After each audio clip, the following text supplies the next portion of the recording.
Hi friends, ఇదిగోండి కొర్మేల్ చేప. ఇది పెద్ద చేపే, క్లీన్ చేస్తున్నాను.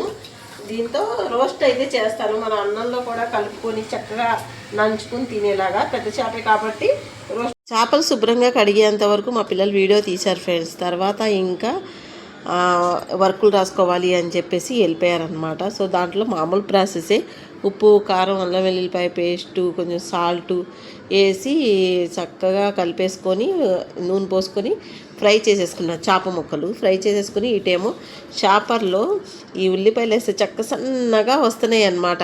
అలా కట్ చేసేసుకొని ఆయిల్ పోసుకొని ఎర్రగా గోల్డెన్ బ్రౌన్ కలర్ వచ్చేలాగా ఫ్రై చేసుకొని, ఒక 4-5 పచ్చిమిరకాయలు చీల్చేసుకొని, ఒక కరివేపాకు రెబ్బ, ఉప్పు, కారం, పసుపు, కొంచెం గరం మసాలా, కొంచెం ధనియాల పౌడరు, అంటే కొంచెమే. ఆల్రెడీ మనం చేప ముక్కల్లో వేసాం కాబట్టి దీంట్లో కొంచెం వేసేసి దీంట్లో చేప ముక్కలు వేసేసుకోవాలి. ఇదేంటంటే డ్రై రోస్ట్ అన్నమాట. మనం మామూలుగా ఫ్రై చేస్తే చేపలు మామూలుగా ఫ్రై చేసుకుంటాం. ఇది అలా కాకుండా డ్రై రోస్ట్ చికెన్ ఎలా చేసుకుంటామో అలాగా ఇది ఫ్రెష్ డ్రై రోస్ట్ అన్నమాట. చాలా బాగుంటుంది. ఇంతకుముందు ఒకసారి నేను చేశాను, అది వీడియో అయితే